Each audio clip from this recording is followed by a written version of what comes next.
Hoy es domingo 18 de abril, 18 de abril de este año 2004, y este es nuestro programa Aló Presidente número 189. Como decía el recordado narrador deportivo Delio Amado León, la bola pica y se extiende. 189 programas Aló Presidente, creo que esto es un récord mundial. Saludo a todo el equipo que me acompaña y todos los equipos que trabajan para hacer posible cada domingo este contacto con ustedes. En esta ocasión, aquí desde el Salón Ayacucho, desde el Palacio de Miraflores. 19 de abril, comencemos por allí. La historia. Bolívar en alguna ocasión escribió lo siguiente, a ver si lo recuerdo textualmente. Yo espero mucho del tiempo, el tiempo. Su inmenso vientre contiene más esperanzas que sucesos pasados. Y los acontecimientos futuros han de ser superiores a los pretéritos. Eso lo escribió Simón Bolívar.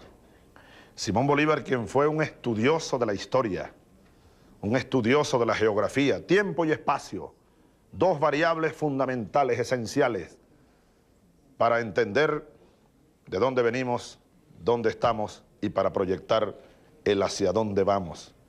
Tiempo y espacio, dos variables, dos componentes fundamentales o dos factores fundamentales para la construcción de cualquier proyecto. ¿Dónde y cuándo? Dos factores esenciales para sobre ellos responder el quién o quiénes y hacia dónde. Y la eterna pregunta de la filosofía: ¿quiénes somos? ¿De dónde venimos? ¿Y hacia dónde vamos? Para entenderlo bien, tenemos que revisar los acontecimientos del pasado que ocurrieron aquí mismo, sobre este mismo territorio. No fue hace mucho tiempo. 1810. Claro, 1810 fue consecuencia de una serie de sucesos.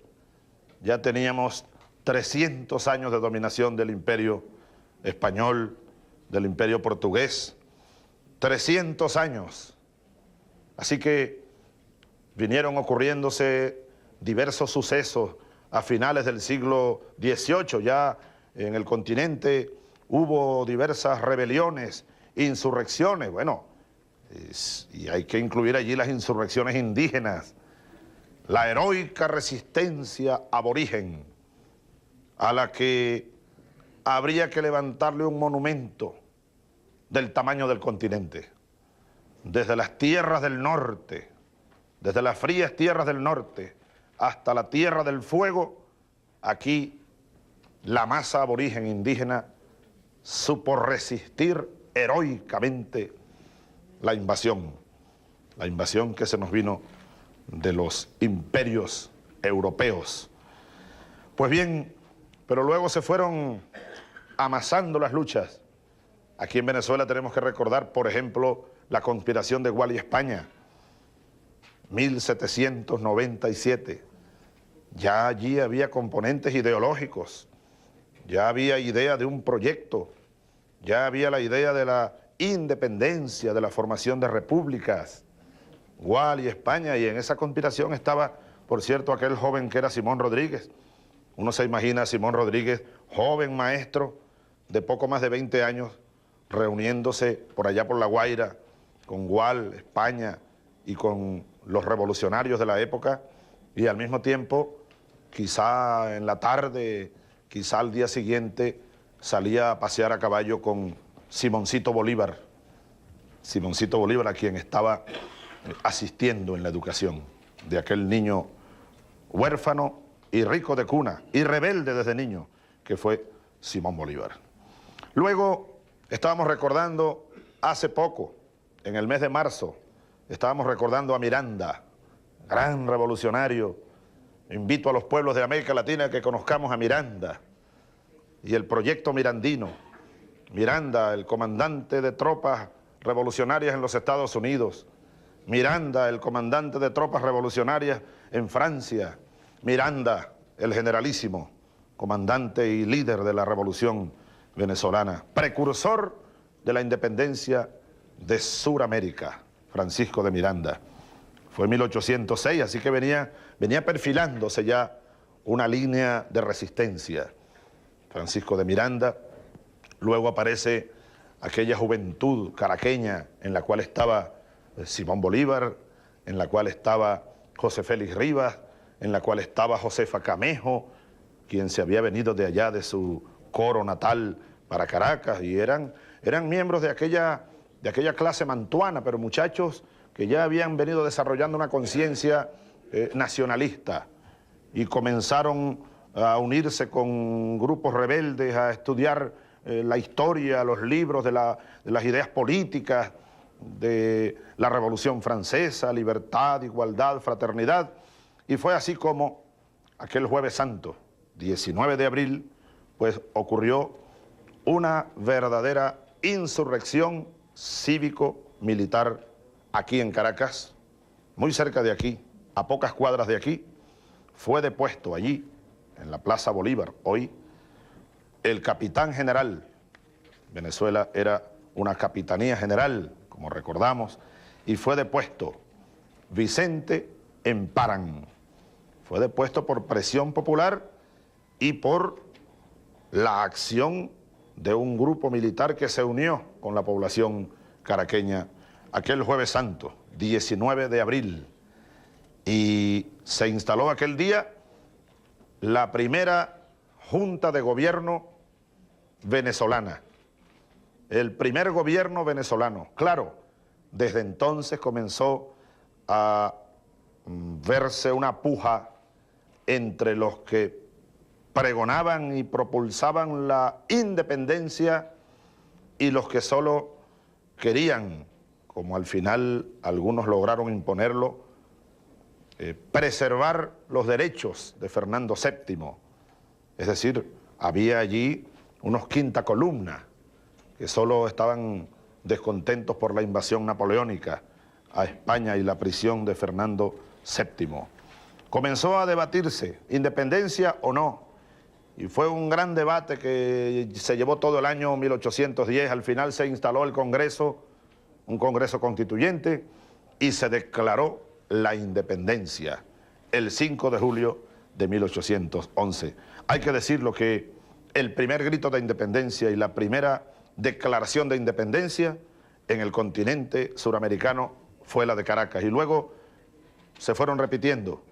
A los pocos días ocurrió la de Buenos Aires, y así la ola o la oleada independentista se fue apoderando de los pueblos de la América del Sur, de la América meridional. Fueron desde 1810 hasta 1824 allá en Ayacucho, 14 años de guerra revolucionaria, 14 años de guerra independentista. Y hay que recordar algo, sobre todo tomando como base algo que dijo algún filósofo norteamericano: los que no conocen y estudian la historia pudieran estar condenados a repetirla. ¿Qué pasó en América Meridional? Entonces no éramos América Latina. Ese nombre también vino impuesto, América Latina. América Latina vino de Monsieur Chevalier, de la Francia. O algunos prefieren llamarnos Hispanoamérica. En España prefieren llamarnos Hispanoamérica, en Portugal también. Recuerdo un libro que leí en prisión de Sergio Marras, escritor chileno. América Latina, marca registrada, se pregunta Sergio Marras. ¿Quiénes somos, pues? ¿Quiénes somos? Hablar de nuestra América, como dijo Martí, pareciera más apropiada. Nosotros aquí estamos. Aquella liga, como dijo Bolívar en la Carta de Jamaica, somos una liga de la América originaria, del África y de la Europa. No somos ni europeos, ni africanos, ni americanos del norte, dijo Simón Bolívar. Somos una nueva civilización, la civilización latino-caribeña. Bueno, así que todos aquellos años de lucha ¿Terminaron en qué? Veamos la historia, porque lo que hoy estamos viviendo es continuación de aquella misma historia. Aquel grito de independencia del 19 de abril, un día como mañana, en 1810, ¿no ha concluido? Nosotros aún no somos independientes, pero debemos serlo. Pero es necesario tener esta conciencia, que no nos engañen más, que no nos pongan a alabar una independencia que no tenemos todavía. Tenemos que inspirarnos y alimentarnos con aquellas luchas y aquel ejemplo, pero mirar muy bien dónde estuvieron las causas del fracaso del impulso independentista que recorrió este continente aquellas décadas del siglo XIX. Hay que recordar cómo, después de batallas y batallas y batallas, llegó Carabobo, primero Boyacá, la independencia de Nueva Granada, Paso de los Andes, batalla de Boyacá, 1819. Y eran los pueblos. Bolívar tuvo la grandeza de entender que si no captaba la motivación del pueblo e incorporaba las masas populares, los pardos, los negros, los blancos, los pobres, los peones de la sabana, los que querían y anhelaban un cambio profundo en su modo de vida, el modo esclavista, Bolívar tuvo la grandeza de entender que si aquella gente no se incorporaba, no habría independencia posible, no habría revolución posible, no habría cambio posible. Boyacá eran los pueblos hechos ejército, los que batallaron contra el Imperio Español, y después de Boyacá vino Carabobo, 2 años después, 1821, y después el impulso continuó mientras venían avanzando del sur las fuerzas independentistas de José de San Martín, de Bernardo O'Higgins, de Artigas y de cuantos más. Y allá se unieron en Guayaquil, 1822, y se recrudeció la guerra de independencia en aquellos Andes y altiplanos. Y luego vino 1824, 9 de diciembre, Ayacucho, la unión de todos aquellos pueblos convertidos en ejército revolucionario independentista, bajo el mando del mariscal Sucre, dio al traste con el último resto que quedaba del Imperio Español. Pero luego, ¿qué ocurrió? El sueño de la independencia se vino abajo, y ahí está la historia. Por eso es bueno revisarla para no estar condenados a que se repita la historia. No fue posible conservar la unidad. Bolívar murió en Santa Marta en 1830 llamando a la unidad. Recordemos aquella frase dramática de Bolívar en su última proclama el 10 de diciembre del año 30: si mi muerte contribuye para que cesen los partidos y se consolide la unión, bajaré tranquilo al sepulcro. Mis últimos votos son por la felicidad de Colombia. Y llamó a la unión de manera desesperada al final de sus días, cuando sintió que se iba ya. Y terminó diciendo: solitario he arado en el mar, Jesucristo, Don Quijote y yo, los 3 grandes majaderos de la historia. ¿De qué sirvió esta independencia?, dijo un día. Claro, Bolívar se dio cuenta. Nuevos esquemas de dominación se impusieron en cada país. Y los pueblos, los que se fueron a la batalla, los que regaron su sangre generosa por los caminos, por las montañas, los que dejaron su vida y su familia por buscar patria, fueron traicionados. Y al imperialismo español lo sucedieron nuevos modos de imperialismo que hoy tenemos todavía intactos en estos pueblos y en estas tierras, casi 200 años después. Yo invito al pueblo venezolano a que sigamos recuperando esa memoria histórica y alimentándonos con ella, aquí en la mente, aquí en la conciencia, aquí en el alma, aquí en los brazos, aquí, para seguir conformando una gran fuerza moral, consciente, movilizada, que ahora sí sea capaz, 200 años después, de llevar a feliz término aquel proceso que comenzó con aquel grito de independencia un día como mañana hace, allá en 1810, ¿cuántos años hace? 2004 menos 1810, matemáticas, 4 es 4, 10 menos 1 es 9, 194 años. Preparémonos pues, vean ustedes, faltan 6 años, apenas 6 años, para conmemorar los 200 años del 19 de abril. Vamos a trabajar muy duro, unidos todos, derrotando las amenazas que cunden por todas partes, que salen por todas partes, no importa. Parte de este proceso de reivindicación de lo nacional, de lo latinoamericano, de lo propio, de la independencia plena, política, económica, social, de la democracia verdadera.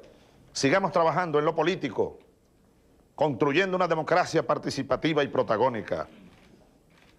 Continuemos trabajando cada día más unidos en lo económico para construir un nuevo sistema económico, más allá del capitalismo salvaje, un modelo económico que satisfaga las necesidades de las mayorías, economía al servicio del hombre y no el hombre al servicio de la economía, una economía social.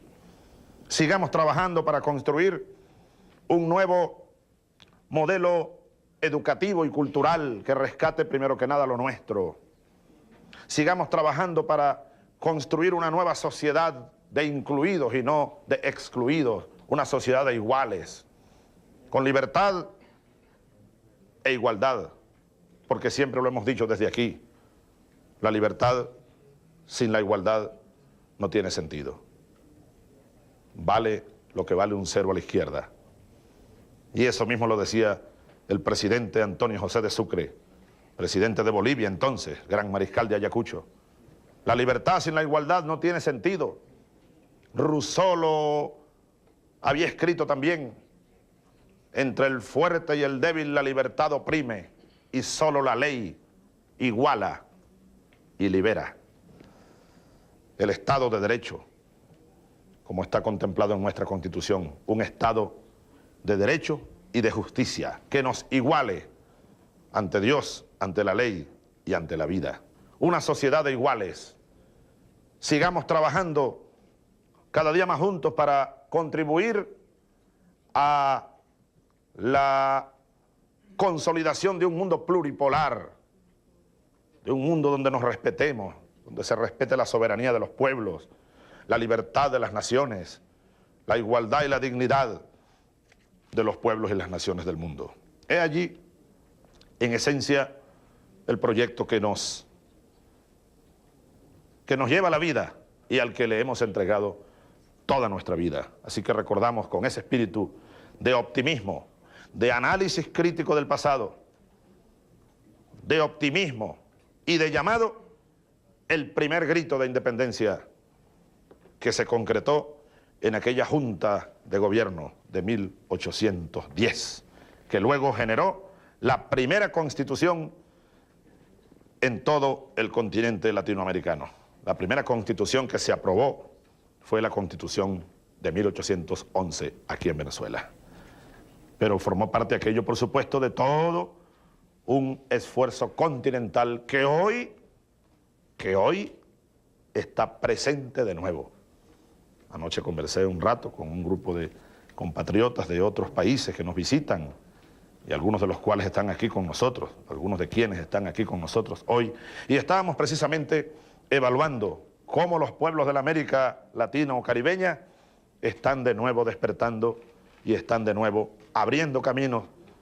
Necesario es retomar el proyecto de la patria grande, de la patria unida. Solo unidos seremos libres, decía San Martín. Seamos libres, lo demás no importa nada. Por eso decimos que viva para siempre el espíritu libertario, revolucionario e igualitario del 19 de abril de 1810 y rendimos tributo a la memoria de aquellos hombres y mujeres que hicieron posible aquel grito de independencia.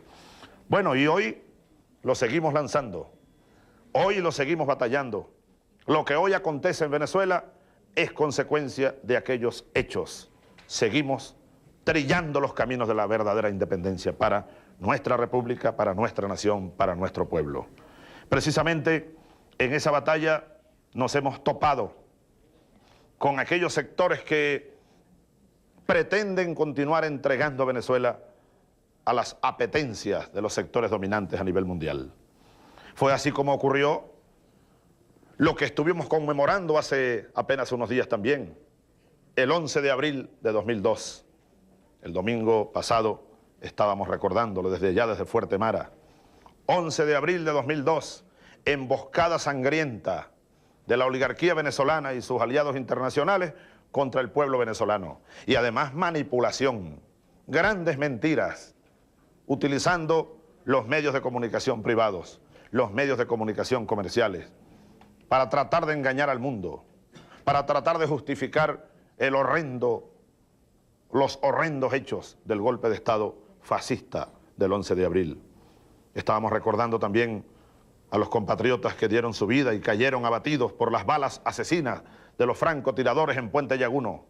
La verdad, no hay ninguna duda, a pesar de que los voceros de la oligarquía y los medios de comunicación de la oligarquía siguen pregonando la mentira. Aquí está la verdad verdadera.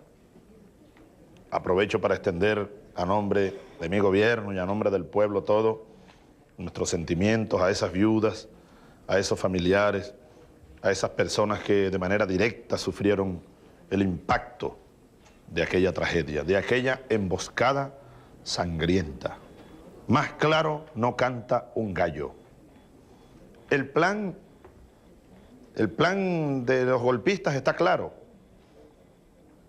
Como el pueblo se vino a proteger el palacio, su gobierno, y ellos querían que aquella marcha enfurecida y aquellas personas envenenadas de odio por la campaña mediática de años y años e impulsada sobre Palacio, ellos necesitaban que aquella marcha llegara aquí. Entonces enviaron a los vehículos estos blindados de la Policía Metropolitana a dispersar a plomo a la masa de patriotas que estaba frente a Palacio. Y ahí ocurrió aquella tragedia de Puente Llaguno. Y aquellos venezolanos que, haciendo uso de su legítima defensa, pues sacaron algunas armas y respondieron, además con desventaja evidente. En muchas otras imágenes se ha demostrado que la policía utilizó armas de guerra y armas largas, fusiles pues. Y estos venezolanos tenían armas cortas y estaban disparándole, era precisamente al vehículo blindado además de la Policía Metropolitana. Detrás de ese vehículo venía en columna, algo así como el equipo de infantería con tanques, grupos de policías metropolitanos golpistas. Hay un grupo de ellos detenidos. Esperamos que termine imponiéndose la justicia.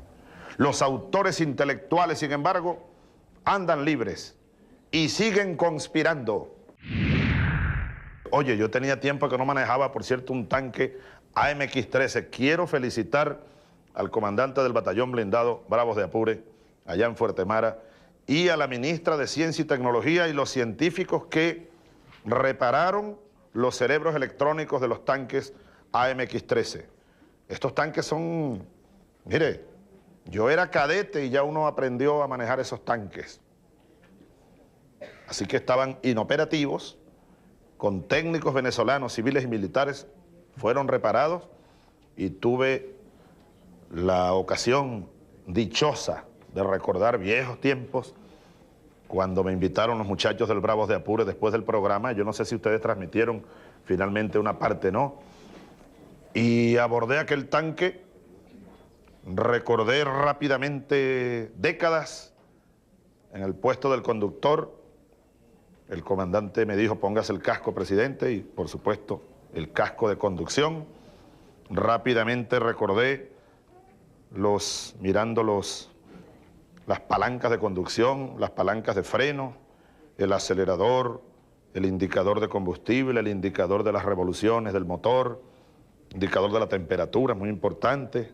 Chequeé con el jefe de tanque el estado allá arriba de la tripulación, el soldado tirador, el soldado radiooperador, y bueno, luego arrancamos en segunda velocidad y dimos una vuelta por la cancha de conducción, y luego aquellos tanques no podían avanzar, estaban inoperativos, pero quedaron. ¿Dónde está una foto que me estaban mostrando por ahí?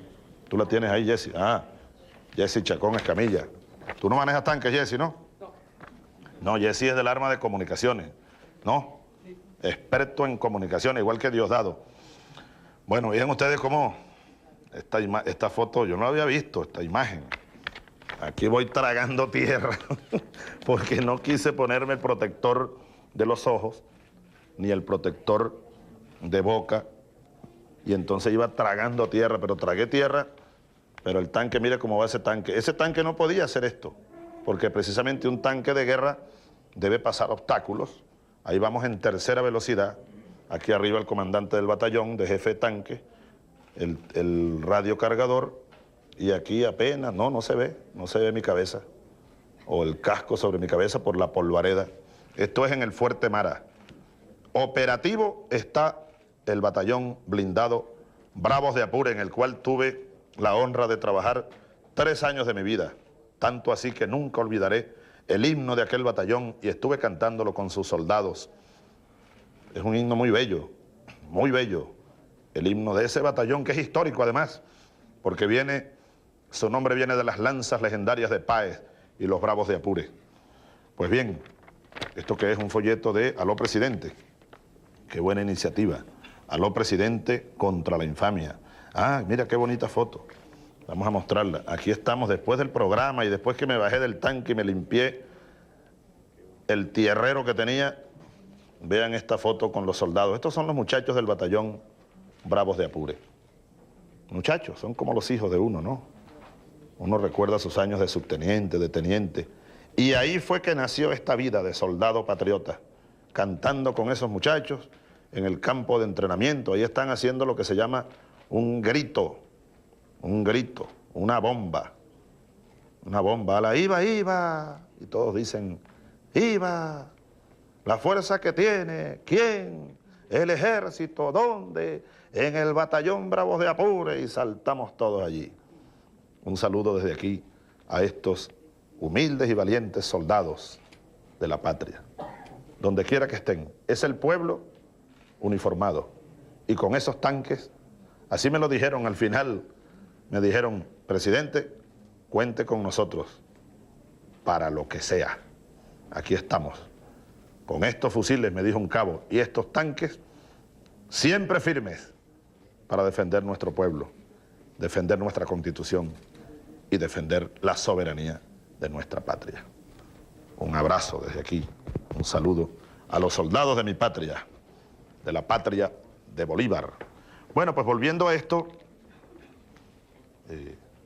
sí, siguen circulando rumores. Es la oligarquía venezolana que sigue insistiendo, tratando de buscar un Pinochet aquí, tratando de instalar una dictadura, tratando de derrocar al gobierno democrático, al gobierno bolivariano. Nosotros estamos listos, ¿saben? Claro que todos los días converso con los cuerpos de inteligencia, el Dirección de Inteligencia Militar, la DICIP, los responsables de la inteligencia en cada componente, en el Ejército, en la Marina, en la Aviación y en la Guardia Nacional. Casi todos los días converso con los jefes militares para decirles, estén siempre atentos para evitar cualquier emboscada sangrienta que pretendan aplicarle de nuevo al pueblo venezolano. Nuestra principal responsabilidad es neutralizar con tiempo cualquier intento de alteración del orden constitucional. Pero, y así lo digo, si no pudiéramos neutralizarlo por cualquier razón y se presenta o se presentara algún intento de golpe de Estado, nosotros, eso sí lo digo, no nos van a sorprender como nos sorprendieron el 11 de abril. Estamos listos para responder y para repeler con la fuerza que sea necesaria cualquier intento de golpe de Estado. De todos modos, tengo una fe muy grande en el alto mando militar, que ahora sí es un alto mando militar patriota, en los cuadros militares de comandos intermedios, de grandes unidades, unidades tácticas, de todos los componentes. Tiene la patria un cuadro militar comprometido con la Constitución, con el gobierno democrático y con el pueblo venezolano. Sin embargo, pequeños grupos tratan desde fuera siempre de confundir, de captar, de infiltrar. Hago un llamado pues a los militares para que ninguno vaya a caer en el error en que cayeron lamentablemente algunos y que fueron utilizados como tontos útiles, porque después los ponen a un lado. Si algún proyecto tiene la oligarquía venezolana y sus jefes a nivel internacional, es precisamente eliminar las Fuerzas Armadas, no solo en Venezuela, sino es un viejo proyecto imperialista, el de eliminar las Fuerzas Armadas en nuestros países. En Panamá eliminaron las fuerzas de defensa que había creado el general Torrijos. Aquí venían muchachos de Panamá a estudiar, incluso un hijo de Torrijos estuvo aquí estudiando en nuestra academia militar. Yo le conocí, era catcher y era buen catcher aquel muchacho, y era buen cadete. Luego en Haití también eliminaron el ejército, y fíjense lo que ha ocurrido. El presidente Aristide no tenía ni un solo pelotón de soldados para defender su gobierno y luego la soberanía. Llegaron los soldados norteamericanos, entraron, como se dice aquí, Pedro por su casa. ¿Quién se le iba a oponer? Entraron a la casa del presidente, lo conminaron a firmar un papel y se lo llevaron secuestrado. Un pequeño grupo de soldados del ejército de los Estados Unidos. Nuestros países necesitan una fuerza armada optimizada y sobre todo una fuerza armada consciente, que más nunca un soldado de América Latina, del Caribe, se preste para cumplir la tarea o para actuar como si fueran invasores en su propio territorio. Soldados al servicio de la independencia, de la soberanía, al servicio del pueblo. Puente Llaguno, la verdad de la masacre, claves de una masacre, guión y dirección de Ángel Palacios. Desde aquí saludamos a Ángel Palacios y de verdad que le felicitamos. Fue una producción ejecutiva de la Asociación Nacional de Medios Libres y Alternativos. Qué importancia la de los medios de comunicación libres y alternativos. Y además, imágenes, análisis, esas imágenes, ¿no?, coincidentes de dos videos tomados desde ángulos distintos, comprueba una vez más la verdad, que ya el mundo conoce, La gran mentira, claro, Venevisión y todos los demás canales comenzaron a transmitir para hipnotizar, para engañar a muchos militares, a muchos ciudadanos honestos y en su buena fe, que al final dudaron de tanto ver las imágenes, la estrategia goebbeliana. Es Chávez el que se manchó las manos de sangre. Los círculos violentos de Chávez arremetieron contra la manifestación pacífica. Ahí están las imágenes. Ese grupo de compatriotas estaba haciendo uso del derecho a la defensa y en desventaja evidente, haciéndole frente a un grupo de policías golpistas con un carro blindado y con armas de guerra disparándole a mansalva allí a la población congregada en el puente Yaguno. Esa es la verdad. Y por cierto que el video ese editado por Venevisión, el video de la gran mentira, recibió el premio Rey de España. Yo le dije a mi amigo, el rey don Juan Carlos de Borbón, en la última cumbre que hubo, ¿dónde fue la última cumbre? Ya no recuerdo, son tantas cumbres. Nos vimos hace unos meses. En Bolivia. Recuerdo que en mi intervención dije y recomendé al rey de España. Creo que ese premio fue manchado. Se premió a la mentira. No sé si habrá capacidad de rectificación allá, pero al menos estamos diciendo nuestra verdad. Que estamos viviendo una nueva oleada popular en este continente y nosotros tenemos la grandísima responsabilidad, los dirigentes sociales, los dirigentes políticos de este momento, de este nuevo momento latinoamericano, no podemos dejar pasar la oleada.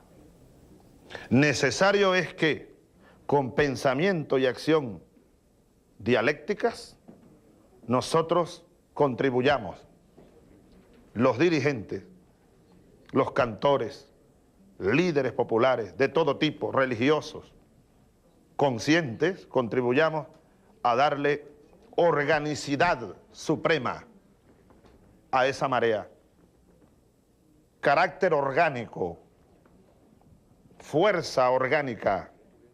Simón Rodríguez lo decía, la fuerza material está en la masa, la fuerza moral en el movimiento y la fuerza transformadora debe estar en el movimiento moral de una masa pero organizada, con carácter orgánico, y de ahí la importancia de los partidos. Entonces ahora, esta reflexión que voy a hacer para todos. En verdad, lo que en Venezuela está ocurriendo, está en marcha, es un proyecto alternativo al capitalismo neoliberal y salvaje.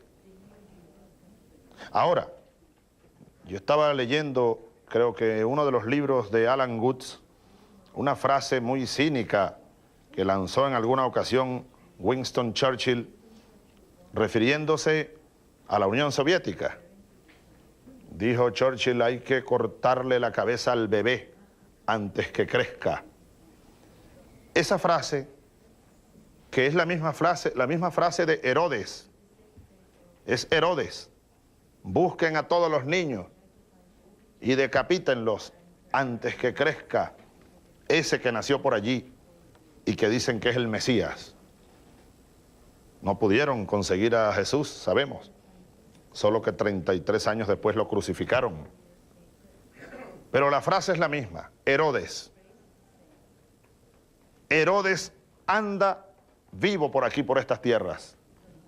A la revolución bolivariana se le quiere cortar la cabeza al bebé antes que crezca. Simón Rodríguez, vamos a recordarlo también, el Robinson de América, el Sócrates de Caracas, dijo Bolívar, aquel año 1829 cuando escribió aquel libro que hemos editado por allí, aunque aún no se le ha dado la difusión necesaria. Todo venezolano, todo patriota, comenzando por mí mismo, debemos leer, y no de manera individual, ni leerlo ligeramente, en las aulas de clase, en la misión Robinson, en la misión Rivas, en la misión Sucre, la Universidad Bolivariana, en las universidades, en la casa, el padre, la madre con los hijos. Vamos a tener que sacar una edición mucho más amplia, Aristóbulo, de aquel libro que escribió Simón Rodríguez, cuando él vio que a Bolívar le caía encima casi todo el mundo, es decir, los críticos, la clase política, la clase dominante, hasta en Europa, comenzaron a llamarlo tirano a Bolívar, desde los grandes salones, desde los parlamentos europeos, se le condenaba a Bolívar sin conocer la realidad de lo que aquí estaba ocurriendo. Entonces Simón Rodríguez escribió aquel buen libro cuyo título ya solo es para reflexionarlo. El título, ustedes saben cuál es: El libertador del mediodía de América y sus compañeros de armas defendidos por un amigo de la causa social, Simón Rodríguez. Allí, Simón Rodríguez, bueno, hace una defensa a fondo de Bolívar, y no de Bolívar, sino, como él lo dice, del libertador de Bolívar y sus compañeros de armas, desde un punto de vista de la causa social.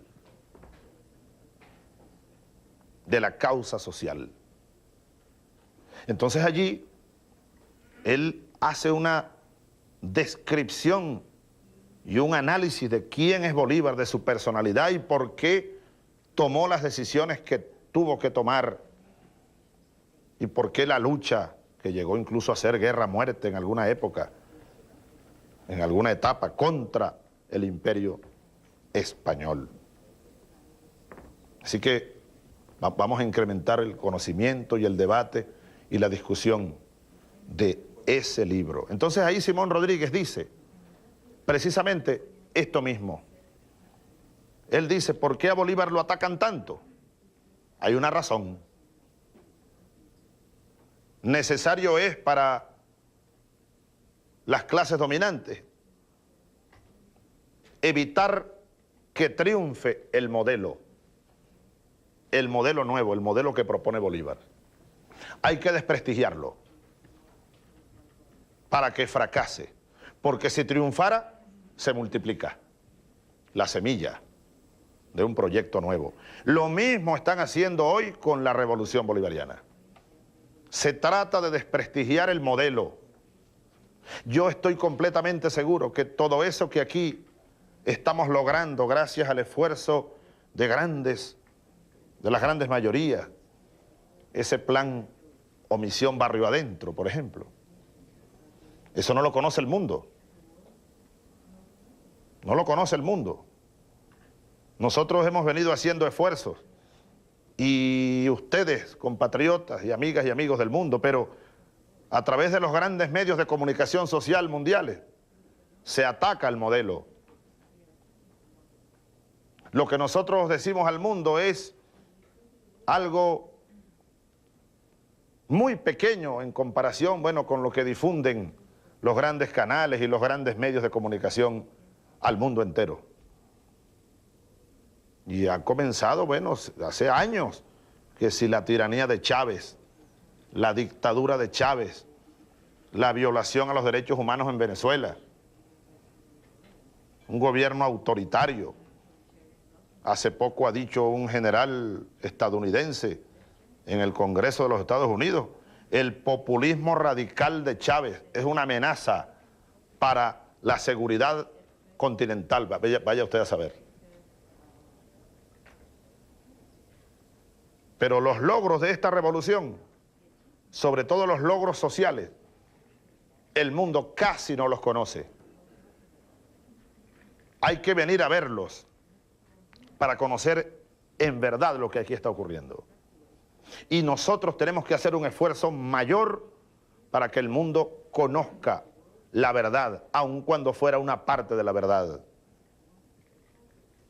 Yo nunca voy a olvidar lo que me dijo el expresidente estadounidense Jimmy Carter un día acá mismo en Palacio. Vino y en vez de hablar del tema que teníamos previsto en la agenda, casi todo el tiempo se nos fue él explicándome o refiriéndome lo que sintió en una reunión con dirigentes populares de Petare y de aquí de La Vega. Y recuerdo que me dijo Carter, presidente, vengo emocionado, conmovido fue la palabra. ¿Cómo se dice conmovido en inglés? Move. Bueno, él venía y en verdad no solo fue de palabras, que le vi en los ojos, venía conmovido. Y luego le dije, bueno, pero dígame por qué. Yo no sabía ni siquiera que él se había reunido. Venía de una reunión con estos dirigentes populares. Y me contó la experiencia. Y me dijo, bueno, un hombre que vive hace 40 años aquí en un barrio de Petare, donde hay unos 200.000 habitantes. Y en 40 años, él dice, jamás habían tenido un médico. Jamás habían tenido atención de gobierno alguno. Y ahora tienen allí más de 20 médicos, enfermeras, enfermeros, medicamentos gratuitos, atención médica prácticamente a la puerta de su casa. Y luego me refirió que otro dirigente, mujer, una dirigente le comentó que ahora no tenían tiempo de hacer las fiestecitas en la noche que hacían antes. Y le preguntó Carter, ¿y por qué no tienen tiempo? Bueno, porque aquí estamos estudiando todos ahora. Sigamos adelante con las banderas de la igualdad, de la libertad, de la fraternidad, de la justicia, impulsando con este amor las luchas de nuestros pueblos. ¡Qué programa tan bonito! Hasta el próximo domingo. Aló, presidente. Muchísimas gracias y muy buenas tardes.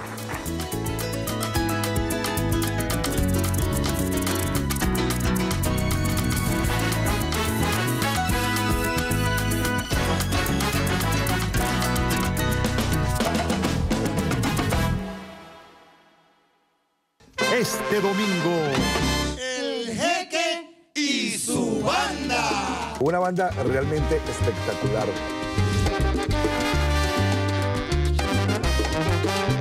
Tengo una organización donde están incluidos muchos músicos venezolanos y arreglistas, compositores. Corazón Salsero, a las 6 de la tarde por Venezolana de Televisión. Sube la mano, panita, porque vamos a ganar. Sube la mano, panita, porque vamos a ganar. Sube la mano, panita, que vamos con Nicolás. Venezuela. Hemos estado recorriendo los puestos de vacunación en las plazas Simón Bolívar de aquí de Caracas, así que invocamos a los padres de familia a que traigan a sus niños, lleven con su tarjeta de vacunación y bueno, pedirles el apoyo de todos para completar con éxito estas jornadas de vacunación. Gracias por vacunarme. Vengan todos a vacunarse.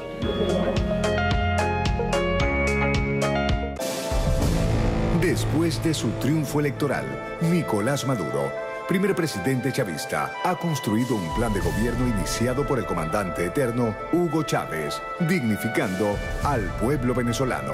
Muy a pesar de la guerra sostenida, la revolución sigue siendo gobierno. Ejemplo han sido las estrategias implementadas con el arduo trabajo que se realiza con el pueblo en las calles, la activación de los motores productivos y el avance de los comités locales de abastecimiento y producción, CLAP. La revolución sigue trabajando de la mano con el pueblo y lo demuestra con hechos. Esto acompañado con las políticas nacionales del gobierno. En su mayoría son destinados a los programas de inversión social, donde se supera la entrega de más de 2 millones de viviendas para beneficiar a la familia venezolana.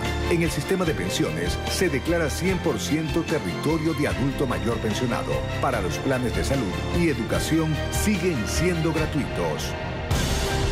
A este gobierno se le siguen sumando historias positivas. Nació el Carnet de la Patria para detectar las necesidades del pueblo y canalizarlas con medidas sociales. Se creó el programa Chamba Juvenil para dar empleo y estabilidad a los jóvenes. El programa Hogares de la Patria sigue beneficiando a miles de familias, otorgándoles bonos especiales y sin poder dejar de mencionar el gran logro nacional e internacional.